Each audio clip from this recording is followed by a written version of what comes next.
함께 나눌 말씀은 출애굽기 38장 말씀입니다. 1절부터 7절까지입니다.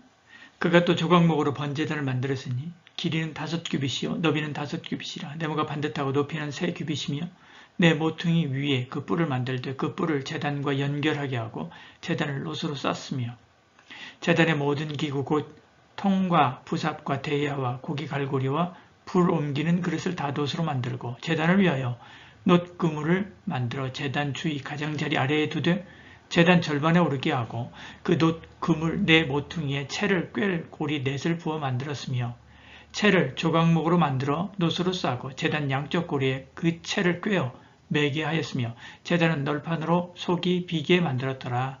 아멘. 출애굽기 38장은 번제단, 물두멍, 성막 포장, 부속기구 이런 것들을 만들고 그리고 전체를 결산하는 그런 장면입니다. 성막에 봉사하는 여인들이 있다라고 말씀하죠. 8절에 말씀합니다. 그가 놋으로 물두멍을 만들고 그 받침도 놋으로 했으니 곧 회막문에서 수종들은 여인들의 거울로 만들었더라. 그렇게 말씀하고 있는 것을 봅니다. 수종드는 여인이라 할 때 수종든다라고 하는 말은요. 차바라고 하는 뜻입니다. 군대라고 하는 뜻이죠. 그래서 만군의 여호와 이야기할 때요. 체바오트의 여호와 이렇게 말씀하죠. 여러분 한 번쯤 들어봤을 것입니다. 그들이 무엇을 했는지는 정확하지 않습니다. 어떤 사람들은 금식과 기도를 했을 것이다 라고 말하기도 하고요. 화란에 있는 성경의 난회주로 그렇게 기록되어 있습니다. 어떤 사람은 청소나 정리, 정돈을 했을 것이다 라고 말하기도 하지만 사실은 정확하지 않지요. 거기에 대한 기록들이 성경 외에는 따로 없기 때문에 그렇습니다. 그렇지만 어떤 일을 하든 여인들이 봉사하지만 가정집에서 봉사하지 않고요. 전쟁이 임하는 병사처럼 했다는 것은 분명하지요. 왜냐하면 수종든다라고 하는 그 단어를 차바라고 하는 단어를 썼기 때문에 그렇습니다. 그것이 여인이든 제사장이든 제사를 드리는 일, 정리전동을 하는 일이든 어떤 일이든 간에 상관없이 어떻게 해요? 영적인 전투한 거지요. 교회 일은 가정일이나 직장일이 아니지요.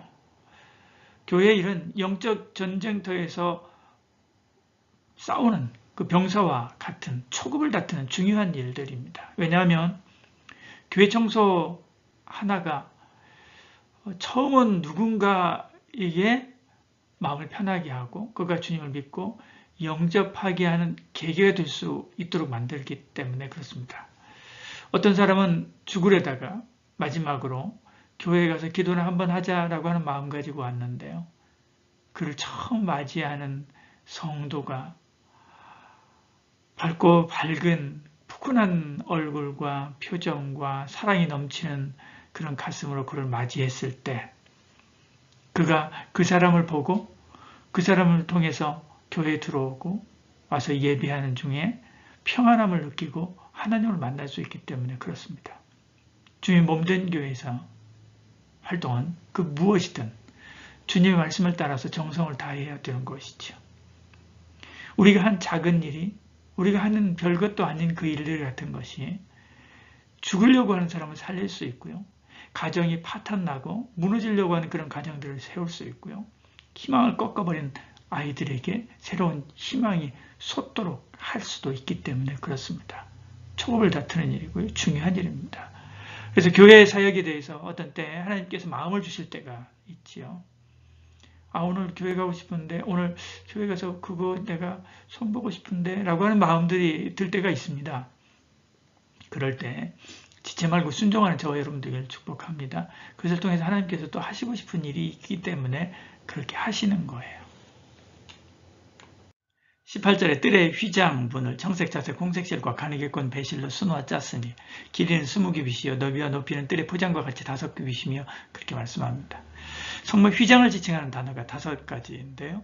제1항장과 2항장을 가리키는 단어는 예리야입니다.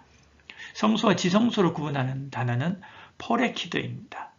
성막 뜰의 포장인 켈라라고 하는 단어가 있고요. 성소의 휘장과 문의 휘장인 마사크라고 하는 단어가 있습니다. 그리고 성막의 덮개와 윗덮개를 가리키는 미크세라고 하는 단어가 있죠.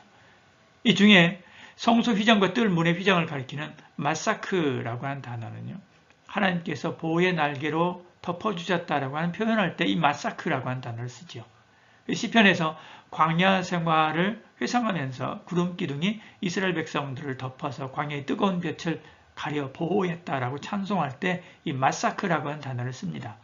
그래서 덮개로 덮으셨다라고 표현하죠. 시편 105편 39절 이렇게 말씀하죠. 구름을 펴서 덮개로 삼으시고 그 밤에는 불로 밝히셨으며 그렇게 말씀하고 있는 것을 봅니다. 그러니까 성소의 휘장과 성막들 휘장 안으로 들어오는 자는 뭐라고요? 하나님께서 보호하신다는 겁니다. 보호하고 지켜주신 은혜를 입게 하신다는 것이죠. 주님은 문입니다. 주님은 마사크이죠. 내가 문이니 말씀했지 않습니까? 주 안에 들어오는 자는 누구든 하나님께서 지키시고 보호하시고 복되게 하시는 거지요. 요한복음 10장 9절에 말씀합니다. 내가 문이 누구든지 나로 말미암아 들어오면 구원을 받고 또 들어가며 나오며 꼴을 얻으리라 그렇게 말씀하고 있는 것을 보지요. 주님의 몸된 교회도 마사크입니다. 그 안에 있는 저와 여러분도 하나님의 보호와 그 은혜 아래 있기 때문에 그렇죠. 시편 105편 39절 40절 이렇게 말씀합니다. 여호와께서 낮에는 구름 기둥을 펴사 곧 마사크를 삼으시고 밤에는 불로 밝히셨으며 그렇게 말씀하죠. 그들이 구한즉 메추라기를 가져오시고 하늘의 양식으로 그들을 만족케 하셨도다 말씀하고 있는 것을 보지요. 오늘도 이런 하나님의 은혜를 누리는 저와 여러분 되시기를 축복합니다. 모세는 성막을 건축하고 결산하게 되죠.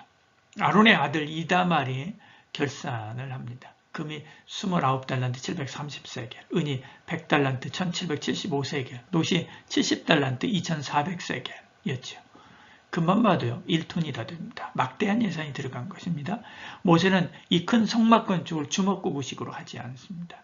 이다말은 재정을, 부사렐은 기술을, 오홀리압은 인테리어를 하도록 그렇게 하게 했습니다.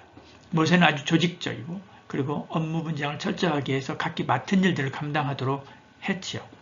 38장 21절 23절에는 바로 그러한 내용들을 하나하나 이야기하고 있는 것을 보지요. 오늘 우리도 마찬가지입니다. 교회의 봉사와 섬김을 위해서도 지도하는 자가 있는가 하면 하나님께 주신 재능과 은사를 따라서 맡겨준 사역들을 감당하는 이들도 있습니다. 주의 일은 품위 있고 질서 있게 감당해야 하지요. 각자 주신 분량대로 사역하는 것입니다. 그때 교회의 봉사와 섬김이 재미있고 행복하게 되지요. 바울은 고린도전서 14장 그리고 고린도전서 7장에서 이런 것에 대해서 좀 더 구체적으로 이야기하고 있는 것을 봅니다. 우리 교회가 이렇게 봉사하는 조직적으로 자신들에게 맡겨진 업무들을 감당하고 그렇게 해서 하나님이 기뻐하는 질서 있는 교회로 세워지기를 축복합니다. 22절에 말씀합니다. 유다지파 홀의 손자여 우리의 아들인 부사렐은 여호와께서 모세에게 명령하신 모든 것을 만들어 그렇게 말씀합니다. 부사렐은 모세의 명령대로 성막 만드는 일을 감당합니다. 모세의 명령은 곧 하나님의 명령대로 받들어 순종하는 것이지요. 그가 모세에게 순종한 것은 모세가 잘나서가 아닙니다. 나이가 있어서도 아니고요. 그가 힘이 있어서도 아닙니다. 하나님께서 그에게 명령하신 것을 전하는 줄 알고 하나님 앞에 순종한 것이죠. 만일 모세가 하나님의 뜻대로 명령하지 않고 자기 뜻대로 명령했다고 한다면 성막은 하나님의 성막이 아니죠. 모세의 작품입니다. 성막이 성막되게 하는 것은 하나님 말씀을 따라 전하고 그리고 또 거기에 순종해서 하나님 말씀대로 만들어졌기 때문에 그렇죠. 아무리 그가 하나님이 세운 지도자라 할지라도 하나님 말씀과 다른 것을 명한다고 한다면 그는 하나님의 빙자한 사기꾼에 불과하지. 반대로 하나님이 세운 지도자가 하나님 말씀대로 가르치는데도 순종하지 않는다고 한다면 그는 하나님 앞에 불순종하는 사람이지요.